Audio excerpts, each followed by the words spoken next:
Bonjour, nous sommes en pleine semaine du Festival de Cannes. La maîtresse de cérémonie, Juliette Binoche, nous rappelle en tenue de couturier l'horreur que vit Gaza. Ce qui me trouble, c'est qu'en Occident, comme au théâtre d'ailleurs, la main qui donne se trouve toujours dessus, dominante, comme s'il fallait obligatoirement se soumettre et faire l'aumône pour recevoir un droit à la vie.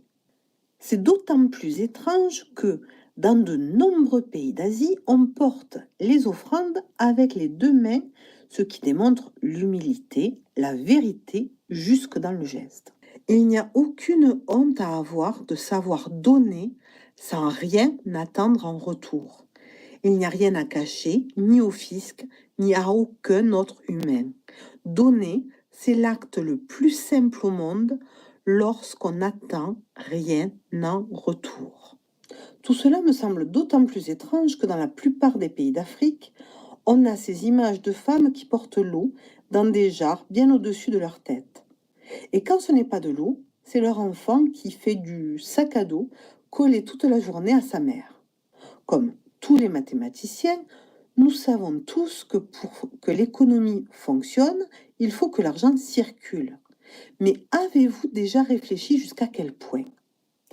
Un peu partout dans le monde, ce mois de mai célèbre les mères. Certains vous diraient que c'est comme la Saint-Valentin, c'est bon pour le commerce. Bon, si j'en étais capable, je lèverais un seul de mes sourcils à la façon Jean Dujardin. Combien de fleurs seront achetées sans même aller discuter avec la fleuriste? Lequel d'entre vous connaît la différence entre une fleur cultivée localement et celle qui a parcouru la moitié du globe en consommant allègrement les réserves d'eau pour arriver jusqu'à nous? Combien d'entre vous ne feront même pas l'effort de se déplacer jusqu'à leur mère? Et puis d'ailleurs, dans la série Respectons les femmes, combien d'hommes préféreront le ghosting de rupture à une franche conversation? Oh, que les hommes sont si peu enclins au courage et que les femmes continuent encore à se laisser marcher sur les pieds. Combien de fois avons-nous dû entendre le ouin-ouin masculin? Et moi? Non mais sérieusement là, est-ce un excès de gentillesse féminine ou la juste proportion qui vous aide, messieurs, à mieux supporter la vie? Voyons cela de plus près, voulez-vous?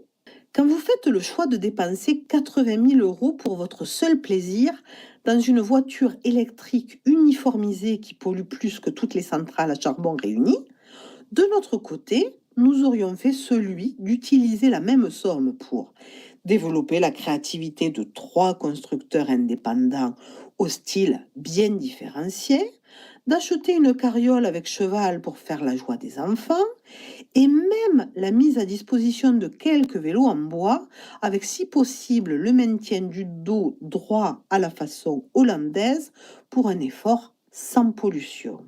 Au lieu de développer cette âne vous êtes-vous demandé de quoi nous avons besoin, nous, les femmes? Je vous explique le principe. Vous allez débrancher vos téléphones et regarder autour de vous. Si, allez, levez les yeux de votre téléphone. Quel que soit le genre de film que vous aimez regarder, ce n'est pas comme ça qu'elles se reproduisent, les gazelles. Alors, à partir de maintenant, quand vous croisez un autre humain, vous l'observez. Voyez comment il réagit. Quels sont ses gestes du quotidien? Comment fait-il pour préparer son omelette?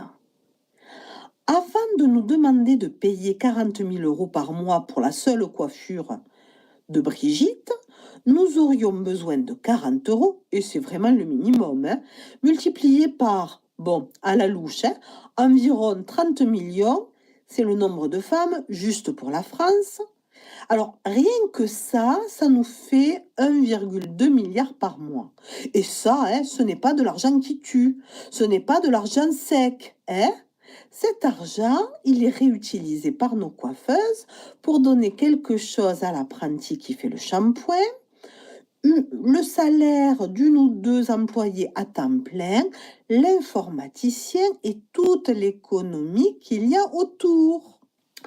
Dans le même ordre d'idées, nous pouvons voir tous les commentaires sous le triste constat d'une chef de service qui doit amputer des pieds.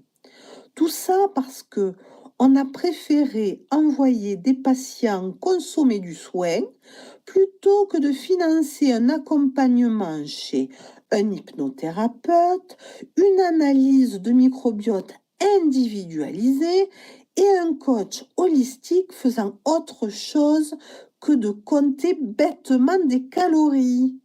Ah, et pour info, ça là, c'est gratuit. Et nos animaux ne sont pas en reste. Nous préférons les faire pucer, manger à l'encontre de leur propre nature et les immuniser contre des maladies, alors que ces médicaments les font tomber malades à peine 2 semaines après un soi-disant vaccin et que nous sommes obligés de les euthanasier précocement. Non mais, de qui se moque-t-on là ? Ne serait-il pas plus utile de budgéter la vie en bonne santé d'un plus grand nombre d'animaux de compagnie? Alors pour info, nos animaux de compagnie sont bien plus utiles à notre bonheur, à notre vie en bonne santé et à l'harmonie dans notre société que tous les médecins du monde. Et parlons-en de cela à terre.